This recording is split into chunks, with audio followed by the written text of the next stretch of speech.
Qu'est-ce qui mine le développement de la région du centre-nord? Les différentes couches socio-professionnelles de la région ont dressé hier devant le Premier ministre la liste de leurs préoccupations. La rencontre se tenait à l'occasion du lancement des travaux du 11 décembre qui aura lieu cette année à Kaya. Le point avec Lazare Pouillard. Pour cette rencontre avec les forces vives de la région du Centre-Nord, le Premier ministre était porteur d'un message du président du Faso, Michel Kafando, un message de paix, de cohésion sociale et de fraternité. Puis, Yacouba Isaac Zida rassure les forces vives de la région du Centre-Nord que la fête nationale de l'indépendance aura bien lieu le 11 décembre 2015 à Kaya. Je voudrais vous rassurer que le rendez-vous du 11 décembre sera tenu et bien tenu à Kaya. Des travaux de bitumage et de réalisation des infrastructures, le chef du gouvernement a également rassuré les populations que ces activités seront exécutées à temps et dans les normes de qualité requises. Choisissant des 3 provinces du Centre-Nord, le gouvernement va octroyer 300 millions de francs CFA à chacune afin de les permettre de réaliser d'autres activités prioritaires et consensuelles. Des échanges à bâtons rompus avec le chef du gouvernement, les porte-paroles des différentes couches socio-professionnelles n'ont pas été avares en question. Les préoccupations se résument à la tenue du 11 décembre 2015 à Kaya, de l'éclairage des voies publiques, du bitumage des voies, de l'insécurité, de la construction d'une université et d'une école de santé, de l'exploitation de l'or dans la région, de l'insuffisance des infrastructures scolaires, de l'exiguïté du marché de Kaya et de la concurrence déloyale.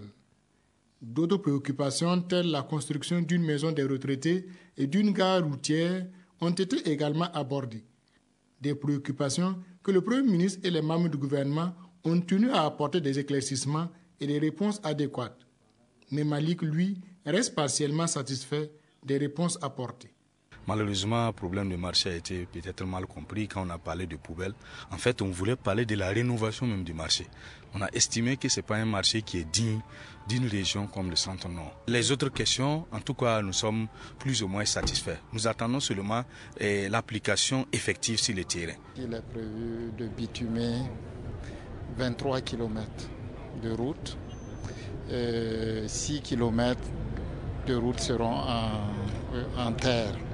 C'est-à-dire que nous avons 23 km de route bitumée et 6 km de route en terre qui seront aménagés dans le cadre du 11 décembre.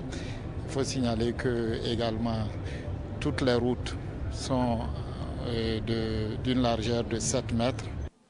À l'issue des échanges avec les forces vives de la région, Yacouba Isaac Zida se dit confiant de leur détermination pour le développement du Centre-Nord.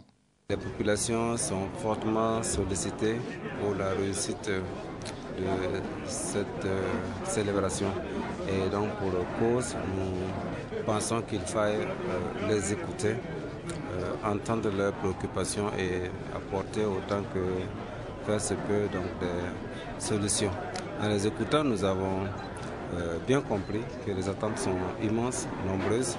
Nous leur avons en toute franchise dit ce que le gouvernement de la transition peut faire. Et ce qu'il ne peut pas faire, nous prenons cela en compte également. Nous allons l'inscrire dans un cadre formel. Espérer que donc dans des délais raisonnables, cela pourra être réalisé. Avant de quitter les forces vives de la région du Centre-Nord, Yacouba Isaac Zida les a invités à faire la différence et la bonne avec les commémorations des 11 décembre précédents, en s'inspirant de leurs acquis et de leurs insuffisances pour mieux faire à Kaya.